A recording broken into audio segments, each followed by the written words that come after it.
Assalamualaikum warahmatullahi wabarakatuh. Alhamdulillah wassalatu wassalamu ala sayyidi wa habibi Rasulillah. La haula wa la quwwata illa billah. Rabbi shrah li sadri wa yassir li amri wahlul 'uqdatam min lisani yafqahu qawli. Marilah kita menghadirkan niat dalam hati kita mencari ridha Allah Subhanahu wa taala dengan mendengarkan dan mengikuti kajian ilmu agama. Pada pertemuan sebelumnya kita sudah membahas tentang permasalahan pernikahan dini. Kita juga sudah menyebutkan tentang hadis bahwasanya orang yang menikah itu akan mendapatkan pertolongan dari Allah Subhanahu wa taala. Hadis yang diriwayatkan oleh Imam At-Tirmidzi. Rasulullah Shallallahu alaihi wasallam bersabda, "Thalathatun haqqun 'ala Allahi 'aunuhum."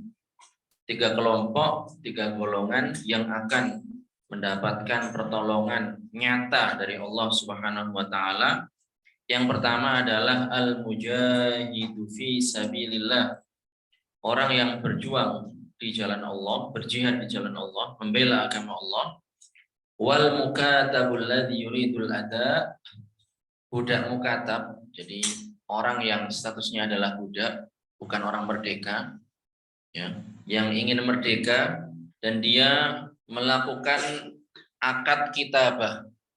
Jadi akad dengan tuannya, dengan pemiliknya, jika dia mampu membayar 2 kali pembayaran atau lebih, maka dia akan merdeka. Jadi budak ini diberikan kelonggaran oleh tuannya untuk bekerja, kemudian melakukan 2 kali pembayaran atau lebih. Kalau sudah bisa melunasi 2 pembayaran atau lebih tersebut, maka budak ini akan merdeka. Nah, budak yang seperti ini yang melakukan akad kitabah akan mendapatkan pertolongan dari Allah Subhanahu wa taala. Yang ketiga adalah an-nakihul ladzi yuridul afaf. Orang yang menikah yang tujuannya adalah untuk menjaga kesucian diri dari perbuatan zina. Itu tujuannya adalah untuk menjaga diri ya dari perzinaan, maka orang ini juga akan mendapatkan pertolongan dari Allah. Kemarin sudah kita sebutkan Ustadz, bagaimana kalau seandainya orang itu dia tidak punya modal nikah, jadi nggak ada dana, tapi pengen nikah. Nafsu tatuk, jadi dia sudah ada keinginan untuk memenuhi kebutuhan biologisnya, tapi nggak ada dana. Bagaimana ini? Ya kalau memang ada yang mau dinikah dengan laki-laki yang kere seperti itu, bagaimana? Ya sudah menikah, kemudian bertawakal kepada Allah Subhanahu wa taala. Bertawakal kepada Allah Subhanahu wa taala. Tapi ya tetap realistis lah teman-teman ya. Kalau memang istrinya nggak siap ya jangan dipaksakan. Perempuannya nggak siap jangan dipaksakan. Jadi ya orang menikah itu kan membangun komitmen, membangun hubungan antar dua orang yang sebelumnya nggak pernah bareng kemudian menjadi bareng. Nah, ini berarti butuh benar-benar komitmen sejak awal. Oleh karenanya kalau memang mau menikah ya berarti harus dipersiapkan segala-galanya. Jadi Islam telah memberikan keluasan bagi siapa saja yang sudah memiliki kemampuan untuk menikah dan tidak mundur untuk melakukan pernikahan. Dan termasuk perkara yang harus disegerakan teman-teman. Jadi kalau ada perawan, ada berjaka, sudah siap menikah, ini jangan ditunda. Kalau sudah siap menikah tapi jangan ditunda, jangan diundur-undur lagi, disegerakan. Termasuk perkara yang disegerakan. Tapi tadi ya, perkataan sudah siap ini kalian garis bawahi banyak. Jadi bukan asal pengen gitu aja tanpa ada kesiapan. Paling tidak adalah sudah belajar ilmu agama. Sudah belajar ilmuddin ad-daruri, perkara-perkara yang wajib. Terutama terkait masalah pernikahan. Biar masing-masing tidak menuntut pasangannya sesuatu yang bukan haknya. Ya. Seperti itu. Jadi kalau memang sudah siap, ya segeralah. Jangan sampai diundur. Apalagi di zaman yang sudah senja ini, sudah menjelang akhir. Godaan, kerusakan hampir merata di mana-mana. Jadi ya untuk salah satu solusi untuk menghindarkan dari perbuatan zina. Karena memang ya seperti itu dalam hadisnya. Manusia diciptakan fitrahnya adalah keinginan untuk memenuhi kebutuhan biologisnya. Dan syariat memberikan solusi dengan melakukan pernikahan dilegalkan, disahkan, disyariatkan, yaitu dengan jalan nikah. Dan tentunya pernikahan ini juga memberikan pelajaran penting bagi pasangan menikah muda agar dapat belajar secara langsung bagaimana cara bertahan hidup dan bertanggung jawab. Kalau orang masih jomblo, masih sendirian, belum menikah, itu kan ya bebas. Dia tanggung jawabnya ya tanggung jawab diri sendiri. Tapi kalau sudah menikah dengan pasangannya, dengan istrinya, itu kan lain ceritanya.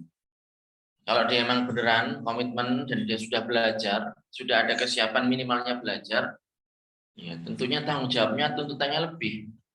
Dia tidak hanya untuk dirinya sendiri, tapi juga untuk istrinya, untuk anak-anaknya dan seterusnya. Jadi pernikahan dini ini merupakan solusi syariat yang mencegah dari banyak perbuatan dosa seperti zina atau dosa yang lebih ringan daripada zina. Zina di sini ketika dimutlakkan itu adalah perbuatan memasukkan kemaluan laki-laki ke dalam kemaluan perempuan. Itu zina indal itlaq. Dan kita tahu ya, jadi zina ini kan juga disebutkan untuk selain daripada itu. Makanya dalam hadis kan ada zina tangan, zina kaki dan seterusnya. Tapi indal itlaq ketika dimutlakkan, maka yang dimaksudkan adalah tadi yang saya sebutkan di awal, memasukkan kemaluan laki-laki ke dalam kemaluan perempuan yang tidak halal baginya. Itu zina secara mutlak. Jadi ya orang tua di sini yang berperan, teman-teman. Orang tua yang berperan di sini. Secara kewajiban memang tidak ada, tapi ya orang tua ini bisa berperan di sini. Dan inilah yang juga saya alami pada awal-awal menikah. Ya, semua pada tahu bosnya pada saat menikah itu saya belum ada pekerjaan. Kuliah belum selesai, tapi ya umur sudah mau kepala tiga. Gitu. Jadi akhirnya apa? Yang saya lakukan adalah mengajukan proposal, teman-teman. Ke siapa? Ya ke orang tua. Mana lagi? Proposal ke orang tua, mau nikah dan seterusnya. Akhirnya orang tua awal-awalnya itu tidak mau karena khawatir, bukan karena nggak mau biayai, bukan. Khawatir nanti kuliah saya berantakan. Tapi ya dengan sedikit diplomasi dan agak sedikit memaksa teman-teman, karena memang sudah mau kepala tiga, teman-teman sudah punya anak satu ataupun dua, gitu. Biar tidak terlalu golkar. Tahu golkar kalian teman-teman?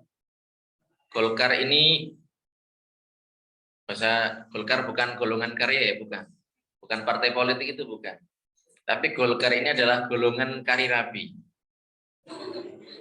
Yang artinya adalah golongan ya. Kari itu telat dalam bahasa Jawa, rabi itu menikah. Jadi golongan cowok-cowok yang nikahnya telat. Biar nggak jadi seperti itu, nggak begitu-begitu banget. Akhirnya ya saya nikah. Saya 27 menikah dengan istri saya yang sekarang ini. Karena emang nggak ada lagi selain dia. Ya, akhirnya sudah saya bilang apa adanya kepada ibu calon mertua pada saat itu, sekarang udah jadi mertua beneran, teman-teman. Bilang inilah saya, ya tampang kayak gini, nggak cakep-cakep amat, tapi juga nggak jelek-jelek amat gitu. Kalau dilihat ya ada manis-manisnya mungkin, seperti itu. Kemudian kuliah belum kelar, pekerjaan tidak ada, yang monggo diistikharoi, kalau emang jodoh pasti ketemu di pelaminan. Akhirnya ya insya Allah mudah-mudahan lancar. Alhamdulillah ya dimudahkan oleh Allah Subhanahu Wa Taala. Alhamdulillah menikah, kuliah masih jalan, tentunya ya dengan bantuan dari kedua orang tua. Orang-orang bertanya, itu gimana putranya jenengan ini kuliah, terus istrinya siapa yang menafkahi? Siapa? Ya orang tua. Orang tua yang menafkahi. Jadi ayah saya yang menafkahi pada saat itu. Karena memang saya tidak bekerja, teman-teman. Itulah. Alhamdulillah, jadi proposalnya goal, teman-teman. Sampai punya anak berapa itu dijatah sama orang tua. Tapi kan masalahnya nggak semua orang itu seberuntung saya, gitu kan. Punya orang tua yang mendanai dan seterusnya. Tapi ala kulin, kalau memang sebagian orang tua, terutama orang tua di Jawa itu kan mikirnya kayak gitu ya. Kita kerja ya kalau bukan buat anak ya buat siapa lagi. Jadi mereka beranggapan jadi anak itu dinafkahi sampai punya anak kayak gitu. Padahal secara syarat kan seperti itu. Nah ini peran kita sebagai anak yang mengerti agama adalah mengingatkan kepada orang tua agar apa yang mereka kerjakan ini mendapatkan limpahan pahala dari Allah Subhanahu wa taala. Itu kan ihsan dari orang tua, perbuatan baik dari orang tua.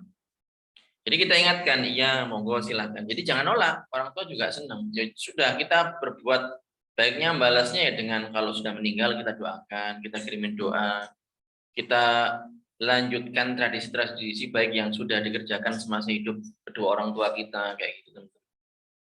Gitu. Kita bacakan, kita sering bacakan rahimahullah kayak itu kedua orang tua kita itu.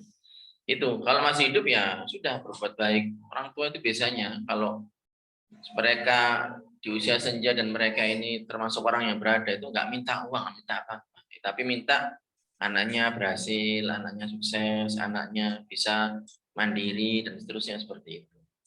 Jadi selalu dijatah tiap bulan itu. Sampai saya pulang pun sudah dapat pekerjaan, ya dapat apa bisa dapat uang pun masih dijatah sama orang tua. Itulah peran kedua orang tua. Jadi kalau memang orang tua mengerti atau memahami ilmu agama pasti akan membantu anak-anak. Dan memang biasanya seperti itu.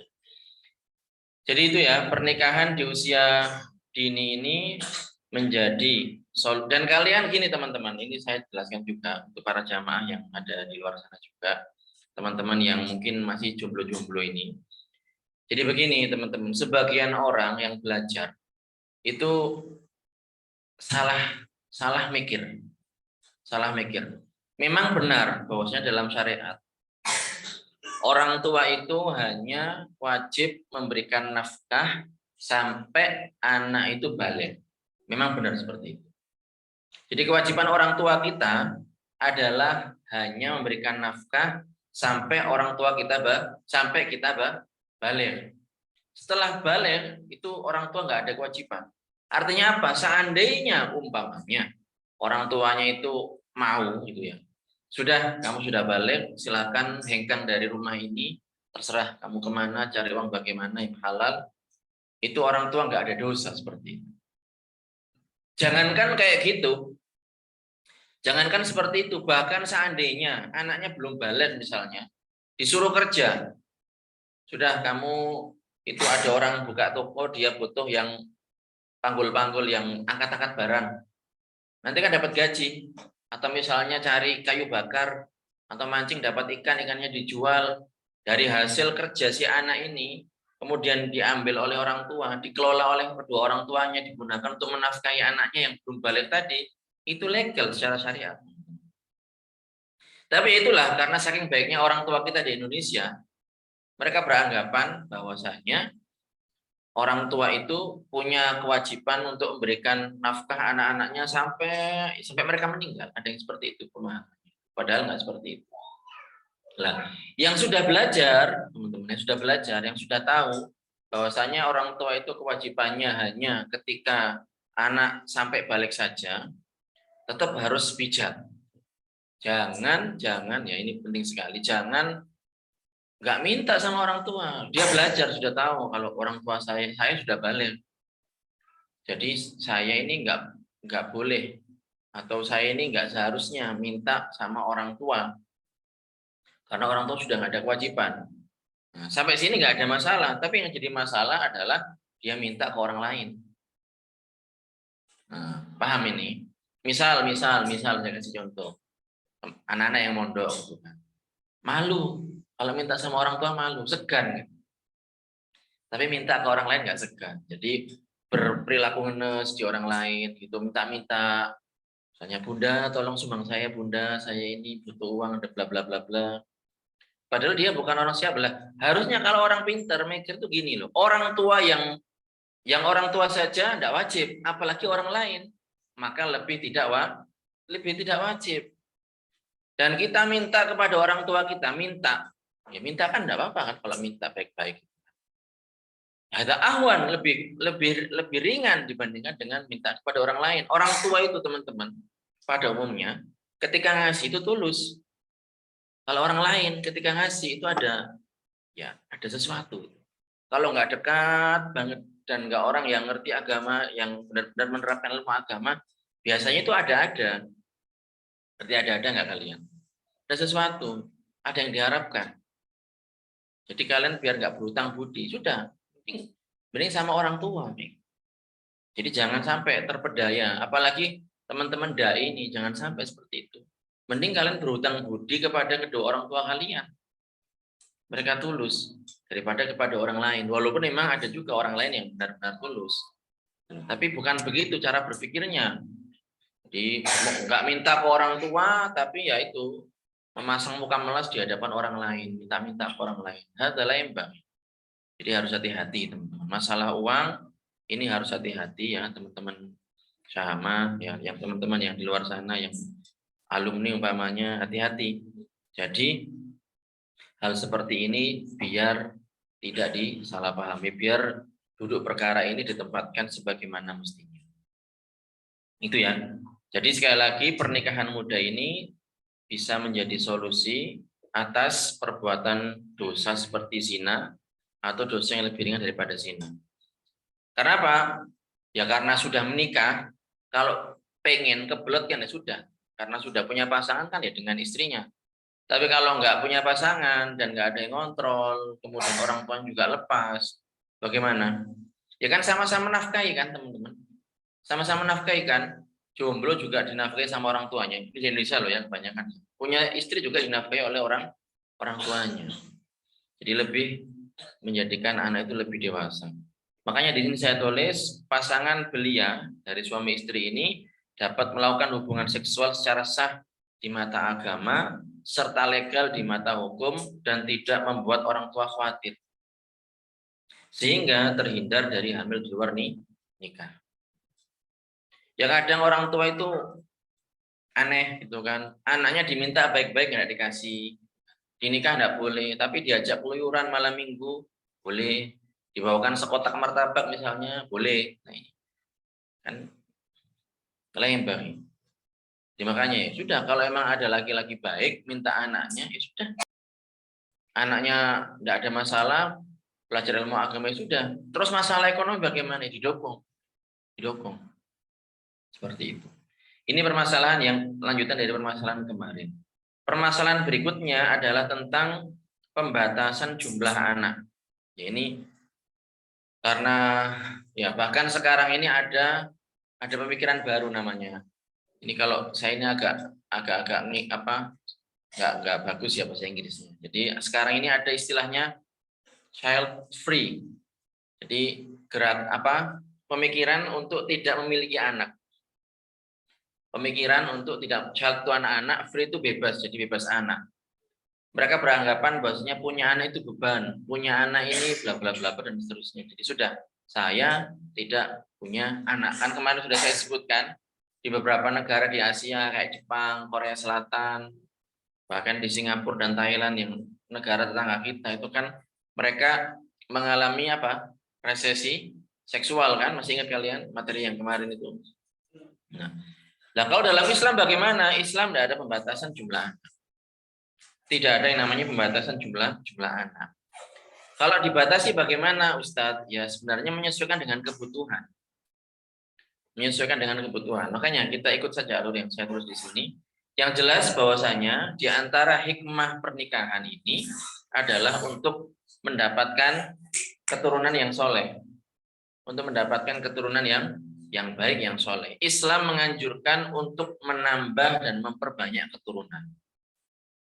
Ada hadisnya itu.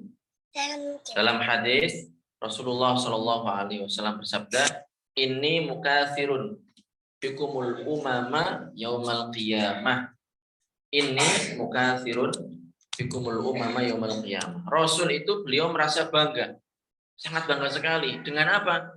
Dengan jumlah umat Islam, umat beliau yang banyak pada saat nanti hari kiamat. Beliau bangga ya, karena umatnya yang paling banyak. Karena jumlah yang banyak akan menambah kemuliaan dan memperkuat umat Islam secara sosial. Jadi SDM-nya banyak. Secara kuantitas itu banyak, ya tinggal memperbaiki di kualitasnya saja. Ekonomi, kalau pasar itu menggeliat itu kalau yang datang rame apa sedikit, teman-teman? Rame. Iya kan? Makanya orang berlomba-lomba bikin event-event. Ini barusan ada, sekarang baru selesai. Ada Piala Dunia. Qatar ini kan walaupun mengeluarkan dana yang besar untuk Piala Dunia, katanya ini Piala Dunia termahal sepanjang sejarah. Tapi kan ya untungnya kan juga banyak. Oke, sekarang mungkin secara finansial, secara jumlah total itu mungkin nggak sampai nutupi, tapi setelahnya kan orang jadi tahu, oh ternyata Qatar kayak gini, kayak gini. Kemudian dari segi militer, kalau di Indonesia, itu negara Indonesia itu nggak kekurangan untuk cari militer itu, cari tentara itu, sampai nolak-nolak, buang-buang teman-teman. Orang daftar nggak diterima, daftar lagi tahun depan, daftar lagi tahun depan, itu sampai nyogok-nyogok. Iya apa ya? Oh, kalau di Indonesia kayak gitu. Coba di negara luar itu ada istilah mereka itu yang wajib militer. Kenapa? Karena nggak ada orangnya. Di negara luar itu ada yang istilahnya wajib militer, harus ikut militer. Kenapa? Karena nggak ada orangnya. Kalau kita pengen gitu, sebagian orang pengen karena ya menjanjikan memang kan ditanggung oleh negara dan seterusnya, daerahnya dan seterusnya. Daftar-daftar, seleksinya banyak itu. Yang pengen daftar banyak, tapi nggak semuanya keterima. Tapi kalau di luar negeri nggak kayak gitu. Mereka kekurangan orang, makanya bikin sistem yang namanya wajib militer. Jadi setiap pemuda usia sekian itu harus ikut militer. Dan mereka setelah mengikuti beberapa waktu, ada yang setahun, ada yang 2 tahun, itu disuruh milih. Ya menyesuaikan juga dengan kondisi negara. Kalau genting ya harus ikut militer. Kalau enggak ya berarti nanti mereka sudah. Tetapi kalau seandainya ada kondisi-kondisi tertentu dalam kondisi negara genting, mereka ini harus ikut berperang. Kalau kita di sini semuanya kan sipil di sini. Kemudian juga bidang-bidang lainnya, teman-teman. Umat dengan kuantitas yang besar adalah dambaan dan anjuran dari Rasulullah Shallallahu Alaihi Wasallam. Beliau bangga dengan jumlah kita yang banyak nanti pada hari kiamat. Apalagi mewaspadai adanya usaha dari musuh yang tak henti-hentinya menyakiti dan memperdaya umat Islam. Seperti propaganda untuk membatasi, bahkan mengurangi jumlah populasi umat Islam. Ya wallahu alam tujuan orang-orang KB itu apa dan seterusnya. Kalau memang mengatur supaya lebih bagus, lebih berkualitas, ya saya rasa itu tidak ada masalah. Tapi sepertinya lebih daripada itu. Ada tujuan-tujuan lain yang wallahu alam. Tentu saja ya hal ini akan membahayakan serta melemahkan eksistensi Islam yang terdiri dari banyaknya sumber daya manusia yang saling terkait satu sama lain. Jadi tidak seharusnya ya orang Islam itu, seorang Muslim itu membatasi jumlah anak dengan alasan takut miskin. Sudah, setiap anak itu ya kita belajar di hadis Rasulullah SAW bahwasanya bayi itu ketika usia sekian puluh hari itu kan sudah ditiup ruhnya kan, ditentukan ajalnya, rezekinya, orang yang celaka apa orang yang beruntung kan sudah ditentukan oleh Allah Subhanahu wa taala. Jadi tidak seharusnya seorang muslim yang percaya kepada Allah Subhanahu wa taala, beriman kepada Allah Subhanahu wa taala membatasi jumlah anak dengan alasan takut miskin. Ya, tidak seharusnya seperti itu atau tidak mampu memberikan nafkah. Oleh karenanya, inilah syarat utamanya supaya enggak sampai kepada pemikiran seperti ini, maka harus belajar ilmu agama sebagaimana mestinya.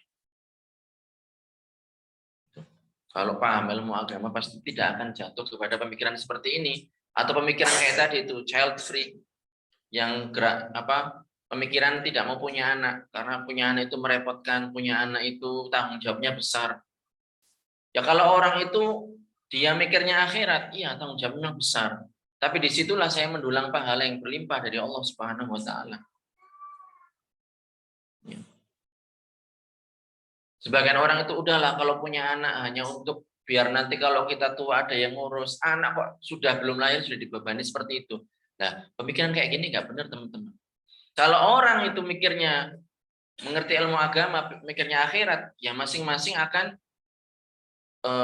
muara tujuannya adalah akhirat. Anak berpikir, jadi seorang orang tua dari orang tua dulu ya. Orang tua berpikir karena dia orang yang ngerti ilmu agama, ngerti agama, dia berpikir saya punya anak satu perintah Rasulullah Shallallahu Alaihi Wasallam mendidik dengan keilmuan yang benar, kemudian dia mendapatkan pahala yang berlimpah dari Allah Subhanahu Wa Taala. Dia baca hadis, di hadis disebutkan bahwasanya ada amal itu yang tidak terputus. Idza mata ibnu Adam in qata amaluhu illa min salas. Anak-anak Adam ini, manusia ini kalau meninggal itu amalnya terputus, tapi ada 3 yang enggak terputus. Di antaranya adalah waladin sholihin yad'ulah. Dia mendapatkan pahala pada saat dia berbuat baik kepada anaknya, mendapatkan pahala dari Allah Subhanahu wa taala. Anak juga demikian, karena diajarkan ilmu agama, dia tahu bahwasanya berbakti kepada kedua orang tua adalah pahala. Dia tahu bahwasanya para ulama mengatakan birrul walidain barokatun fid dunya wal akhirah. Berbakti kepada kedua orang tua adalah berkah di dunia dan di akhirat. Jadi hal semacam ini tidak seharusnya menjadi alasan. Kenapa demikian? Karena itu menggambarkan minimnya rasa tawakal dan keyakinan bahwa Allah Maha memberi rizki. Bukankah dalam Al-Quran Allah Subhanahu wa taala berfirman, "Wa ma min dabbatin fil ardi illa 'alallahi rizquha." Masa kalah sama burung? Burung itu pagi pergi dalam kondisi perutnya kosong. Dan ini ada hadisnya. Burung itu pagi pergi dalam, maksudnya keluar dari sangkar dalam kondisi perutnya kosong. Padahal burung itu nggak ada gelarnya, nggak punya ijazah, tapi bisa ngisi perutnya, bisa memberi makan anak-anaknya. Lah kita manusia yang diberi kelengkapan oleh Allah Subhanahu wa taala, masa kalah sama burung? Itu mengajarkan kepada kita tawakal. Burung yang tidak seperti manusia saja bisa memberikan makan kepada anak-anaknya. Jadi setiap yang bergerak di atas bumi ini sudah dijamin rezekinya oleh Allah Subhanahu wa taala. Tapi ya tetap demikian pun ya, walaupun kita menginginkan jumlah umat Islam yang besar, yang banyak, kuantitas yang banyak, maka ini harus disertai dengan usaha untuk mendapatkan kualitas yang baik. Tentunya mendapatkan keturunan yang berkualitas, ya tentunya, ya, perhatikan jumlah ini, ungkapan ini. Tentunya mendapatkan keturunan yang berkualitas bukan berarti membatasinya, bukan. Jadi kalau ingin mempunyai keturunan yang berkualitas, bukan berarti harus membatasi jumlah keturunan kita. Ya tidak apa-apa, dapat yang banyak, tapi diajar dan didik yang benar. Ya memang tentunya lebih capek daripada kalau anaknya sedikit. Orang anaknya 5 lebih capek daripada yang anaknya kurang daripada 5. Tapi itu kalau baik semua, bagus semua, kalau mati doakan semua, kan siapa yang beruntung? Orang tuanya kan. Adapun terkait dengan usaha-usaha untuk mendapatkan kualitas yang baik adalah dengan kembali kepada pembelajaran yang disampaikan oleh insan utama, yaitu baginda Muhammad SAW. Bagaimana memperoleh keturunan yang baik, keturunan yang berkualitas? Ya, lihat Rasulullah bagaimana beliau mendidik umatnya, mendidik anak-anaknya. Karena sebaik-baik petunjuk adalah petunjuk Rasulullah. Bagaimana? Tentunya dengan menghadiri majelis ilmu, kajian-kajian tentang keislaman dari ulama yang terpercaya, yang mempunyai sanad, yaitu mata rantai keilmuan yang bersambung kepada Rasulullah Shallallahu Alaihi Wasallam. Orang pengen berkualitas tapi nggak mau belajar, nggak mau ngaji, bagaimana? Kan bukan seperti itu caranya.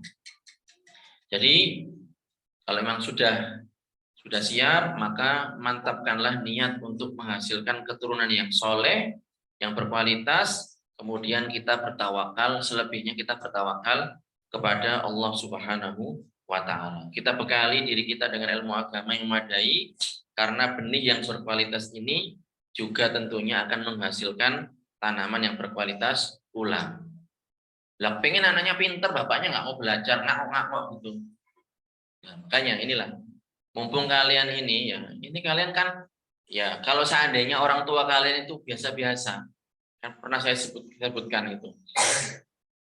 Bapaknya kiai, anaknya kiai, wajar. Wajar. Bapaknya kiai, anaknya nggak pinter, nggak belajar. Karena mungkin orang tua bapaknya ini sibuk dengan atau mati sebelum anaknya gede sehingga nggak ada yang rawat dan seterusnya. Dikiaikan oleh masyarakat padahal dia nggak berilmu, ini masalah ini. Yang luar biasa, ya kalau tadi kan biasa, bapaknya kiai, anaknya kiai kan biasa. Tapi yang luar biasa adalah bapaknya biasa-biasa, kemudian anaknya jadi kiai. Jadi maksudnya begini, kalau seandainya kalian ini bukan, atau orang tua kalian bukan orang alim, ya sudah kalian jadilah orang alim. Bagaimana ya belajar? Lihat itu kisahnya Mubarak itu. Abdullah bin Mubarak itu. Mubarak itu siapa? Bapaknya Abdullah bin Mubarak, seorang alim yang di kisah delima itu. Dia itu kan seorang budak, tapi anaknya menjadi ulama. Anaknya menjadi ulama, teman-teman. Ya kenapa? Karena bapaknya menjaga diri. Walaupun seorang budak, tapi dia menjaga diri, mau belajar dan seterusnya, warok dan seterusnya, sehingga mendapatkan keturunan yang baik. Abdullah bin Mubarak, seorang yang terkenal. Itu tadi, makanya ini penting sekali. Benih yang berkualitas ini akan menghasilkan tanaman yang berkualitas. Makanya kalian jadilah orang-orang yang berkualitas. Biar anaknya berkualitas, teman-teman. Jangan tiru orang-orang dahulu. Oh, jangan pernah bilang kepada anak-anak kalian, jangan kayak bapak, bapak dulu itu nakal, di pondokan nggak nurut, disuruh jangan ngerokok malah ngerokok. Jangan pernah bilang kayak gitu kepada anak-anak kalian. Itu adalah orang tua yang nggak dibanggakan sama sekali oleh anak-anaknya. Sampai ada cerita itu kan, anekdot gitu kan. Jadi ada komedian gitu, marahin anak-anaknya, kamu ini gimana nggak mau belajar, lihat rapotnya nol semua. Ternyata anaknya protes, saya mah belajar, nilainya bagus-bagus. Lah ini nilai siapa? Ini mah nilainya ayah gitu. Jadi jangan sampai kalian tuh terbantahkan oleh anak-anak kalian sendiri. Bagaimana caranya? Kalian belajar yang benar, yang serius, ilmu agama. Kalau pengen mendapatkan benih yang tanaman yang berkualitas, benihnya harus berkualitas juga. Seperti itu. Jadi ini materi kita, ini sudah usai, ya, buku sudah dilima sudah usai. Kalau boleh usul ya, kepada para jamaah yang di luar sana, monggo kita pertemuan berikutnya kita ngaji versi Arabnya. Jadi ada ini buku sudah dilima ini ada versi Arabnya. Monggo kalau biar tahu. Jadi ini kan sudah dimodifikasi. Kalau mau versi Arabnya silahkan, nanti tinggal dikomunikasikan dengan admin. Dan yang perlu naskahnya juga bisa menghubungi. Mudah-mudahan bermanfaat. Silahkan kalau ada yang mau ditanyakan. Hamba Allah. Ustaz, nikah itu kan sunnah. Apakah akan menjadi wajib jika khawatir berbuat zina? Jadi memang hukum asalnya sunnah, teman-teman. Tapi bisa beralih menjadi yang lain. Bisa makruh, bisa ya kepada yang lain. Cuman saya nggak ingat bobitnya, apakah yang seperti ini sekedar takut berbuat zina ini sehingga dikatakan mutlak itu nikah hukumnya wajib. Saya ingin murojaah terlebih dahulu. Tapi yang jelas menghindari zina itu hukumnya wajib. Soalnya kan gini, melihat juga dengan kondisi orangnya, apakah dia ini bisa menghindari zina dengan selain nikah, misalnya dengan puasa dan seterusnya, kan begitu. Jadi ada perincian hukumnya, jadi nggak dimutlakan seperti ini. Seperti itu. Karena orang bisa menghindari zina dengan menyibukkan dengan hal-hal positif yang lainnya selain nikah. Olahraga, push up, ya. puasa misalnya. Seperti itu. Tapi yang jelas hukum asal nikah itu adalah sunnah dan bisa beralih kepada hukum yang lain menyesuaikan dengan kondisi yang bersangkutan. Berikutnya. Assalamualaikum Ustadz. Waalaikumsalam. Izin bertanya Ustadz? Ya, diizinkan. Ketika sudah menikah, lalu suami ingin berpoligami, mohon jangan ada yang panas. Namun wanitanya tidak setuju ketika suami ingin berpoligami. Bagaimana hukumnya Ustadz? Karena seperti yang kita ketahui bahwa poligami itu diperbolehkan, namun apabila si istri tidak ridho itu bagaimana Ustadz? Sabar ya teman-teman putri. Sudah saya mendengarkan jawabannya. Poligami itu sudah diizinkan oleh syariat. Jadi tidak perlu izinnya istri. Wah, kata. Izinnya bukan dari istri, izinnya sudah diizinkan oleh syariat. Mau dia ridho, dia enggak ridho, ada syak. Wah, kata syarat. Kadang ada yang bilang gini, laki-laki itu maruk sekali ya. Maruk itu rakus banget itu. Sudah punya satu masih cari yang nomor 2. Cari yang nomor 3, nomor 4 dan seterusnya. Kebalik Bu, kebalik Mbak. Kebalik Neng. Kenapa? Justru perempuan itu yang rakus. Ya, satu ini jatahnya 4 dia ambil sendiri.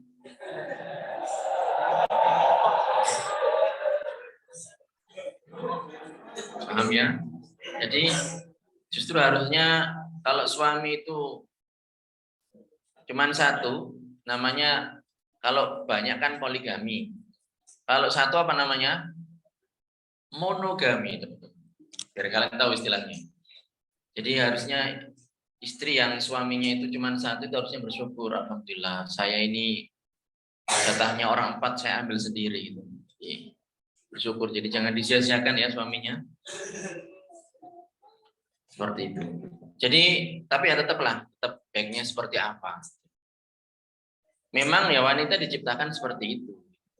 Artinya lebih suka suaminya dimiliki sendiri daripada harus berbagi suami. Tapi itulah kalau orang berpegang teguh dengan syariat, ya sudah itu dia lawan. Syariat membolehkan, masa saya nggak boleh. Tapi ya bukan berarti suami semena-mena, sesukanya sendiri, enggak juga. Intinya teman-teman, ya laki-laki tidak boleh menzalimi istrinya, perempuan juga tidak boleh menzalimi suaminya. Dan tahu zalim atau tidak ini ukurannya apa? Ya syariat, belajar ngaji. Ustaz, mohon berikan nasihat bagi orang yang hendak menikah. Ngaji. Udah, itu simple, padat, jelas, ngaji. Izin tanya Ustaz, poligami sekira tidak adil bagaimana? Nah, ini juga penting sekali. Jadi adil di sini adil yang kayak gimana itu? Jadi yang dimaksud dengan adil itu adalah adil dalam 2 perkara saja. Fin nafaqah al-wajibah wa fil mabit faqatu. Selebihnya nggak ada tuntutan. Jadi suami itu mau istrinya 2, 3 ataupun 4, kan itu kan maksimalnya. Itu tuntutannya adalah adil. Adil kayak gimana itu? Adil dalam 2 hal tadi. Dalam nafkah wajib ya. Dan dalam urusan mabit, menginap. Nafkah wajib. Nafkah wajib ini sudah ditentukan kadarnya oleh syariat. Menyesuaikan dengan kondisi ekonomi laki-laki itu. Apakah dia seorang yang musir, berkemudahan, jadi ya tajir kaya raya gitulah. Apakah dia mu'sir, ngenes, miskin dan seterusnya, atau dia mutawasit tengah-tengah. Sudah ada ketentuannya itu. Itu saja. Dengan melihat kondisi istri juga. Istri ini anaknya siapa? Anaknya rakyat jelata apa anaknya raja? Tentunya beda ini. Itu sudah ditentukan dalam masalah nafkah wajibah faqat dan dalam masalah mabit nginep. Jadi kalau istrinya satu ya sudah kan, ya satu ya cuman itu saja nginepnya. Kalau istrinya lebih dari satu, dua, harus ada gilirannya itu. 3 hari mbok nom, 3 hari mbok tuo. Jadi kalau nggak tahu terjemahnya, 3 hari istri muda misalnya, atau istri tua dulu lah karena dia yang tua, 3 hari istri muda. Ada gilirannya. Yang hari Minggu bagaimana? Ya terserah, mau camping, mau ke gunung, mau sama temannya, terserah. Pokoknya harus adil dalam urusan mabit. Ada ketentuannya itu. Hanya itu saja. Itu pun tidak itu pun tidak disyaratkan harus berhubungan badan. Nah, kalau suaminya pas lagi kerja capek gitu nggak pengen kan ya nggak harus. Tapi ya namanya punya istri lebih dari satu ya staminanya harus disiapkan teman-teman. Udah lah, kayaknya saya biar kayak itu nanti motivasi teman-teman santri untuk nikah lagi. Enggak, belajar dulu ngaji tadi kan nasihatnya. Jadi hanya dalam hal itu. Adapun kecenderungan hati, misalnya ya, laki-laki ini lebih cinta kepada istri mudanya. Ya istri tua sih cinta juga, tapi lebih cinta kepada yang daun muda misalnya. Yang lebih muda bagaimana? Ya nggak berdosa. Atau sebaliknya lebih cinta kepada istri tuanya karena inilah istri yang kalau orang luar bilangnya saleha gitu kan. Bukan solihah, bukan, tapi istri yang saleha karena sudah menemani suaminya masa-masa sulit sampai berhasil seperti sekarang, sukses seperti sekarang. Adapun istri muda ini adalah karena istri tua ini anaknya banyak sehingga butuh teman. Daripada ngangkat pembantu, mending suaminya nikah lagi. Gimana istri yang baik ya kayak gitu ya. Misalnya seperti itu ya, itu kan jadi dia ini suami ini dipaksa nikah oleh istri pertamanya karena sudah nggak ngatasi gitu teman-teman. Suaminya ini tenaga kuda misalnya. Bagaimana ya? Hal kayak gini ya nggak berdosa seperti itu. Ustaz tanya bagaimana kalau poligami tapi malah istrinya yang menafkahi? Poligami tapi istrinya yang menafkahi. Pertama begini, yang punya kewajiban untuk memberikan nafkah itu adalah suami. Istri tidak ada kewajiban. Artinya apa? Karena kewajiban suami, jadi kalau suami tidak menafkahi, berarti dia berdosa. Dan kewajibannya tidak menjadi gugur. Utang itu menjadi utang. Utang suami yang harus dibayarkan kepada istri. Kalau seandainya istrinya yang menafkahi, ya kalau dia dengan kerelaan dia ya, monggo silahkan. Tapi suami punya tanggungan dan tidak menjadi gugur kecuali diikhlaskan oleh istrinya.